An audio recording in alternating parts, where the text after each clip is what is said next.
এবার আপনারা বলেন নবীজি তার জন্মদিনে কি খাইতেন না রোজা রাখতেন? এবার আপনারাই বলেন এই যে বছরে একটা যেটা হয় এটা কি রোজা রাখা হয়? আমি কিন্তু বলি না, আপনারা বলতেছেন কি করে।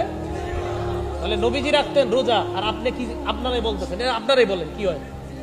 তাহলে নবীজি সাল্লাল্লাহু আলাইহি সাল্লাম রাখতেন রোজা আর আপনি সেখানে রোজা না রেখে খাইতেছেন, এটা কেমন নবীর মহব্বতের পরিচয় দিলেন? আপনি যখন সর্বশেষ আপনারা বলবে বেটা তোর আব্বাও তো 20 বছর এই বেদাত করছে, আবার আপনারা বলতে পারে তোমার দাদাও এত বছর করছে। এই ব্যাপারে আপনি বলবেন আল্লাহ আমার দাদাকে মাফ করেন, আল্লাহ আমার আব্বাকে মাফ করেন, ভুল ভুল আমার 14 দুগুণে 28 গোষ্ঠীও যদি ভুল করে থাকে, ভুল ভুল ভুল কিয়ামত পর্যন্ত ভুল। এটা জবাব দিয়ে দিবেন আপনি। সর্বশেষ কথা 12 নাম্বার, এটা আমার সাথে একটু যুব সমাজ সহ সবাই বলেন, বলেন বেদাতের পরিবর্তে আমরা ব্যাপকভাবে সুন্নাহের প্রচার করব। এত বেশি সুন্নাহের প্রচার করব, আমাদের সুন্নাহর প্রচারের ফলে বেদাতের যেন কবর হয়ে যায়।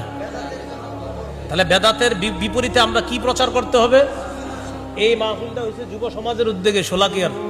এই যে শোলাকিয়া মাঠে অনেকগুলা গাছ, এই গাছের মধ্যে সুবহানাল্লাহ লেখা থাকতে হবে, আলহামদুলিল্লাহ লেখা থাকতে হবে, আল্লাহু আকবার।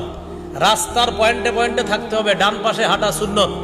রাস্তার পয়েন্টে লিখে দিবেন যে সুবহানাল্লাহ বলা, আলহামদুলিল্লাহ বলা, এটা বলার উপকারিতা কি। যেমন ওনার সাথে আমার দেখা, আমারে বলতে পারে আচ্ছা হুজুর সুবহানাল্লাহটা কে লিখলো, কি বলছে আমারে, কি বলছে? উনি কিন্তু সুবহানাল্লাহ বলে ফেলছে, জান্নাতে কিন্তু গাছ একটা হয়ে গেছে। আবার জিজ্ঞাসা করে আচ্ছা আলহামদুলিল্লাহটা কে লিখলো, আলহামদুলিল্লাহ বলে ফেলছে। আবার বলতেছে আল্লাহু আকবার, এটা কে লিখলো। আমাদের উজানি মাদ্রাসা যাইতে দেখবেন প্রায় গাছের মধ্যে সুবহানাল্লাহ, আলহামদুলিল্লাহ, লা ইলাহা ইল্লাল্লাহ, আল্লাহু আকবার, এইভাবে প্রচার করা। মসজিদের ওযুখানার মধ্যে লেখা থাকতে হবে মেসওয়াক করা সুন্নত। এগুলা লেখার কারণ কি?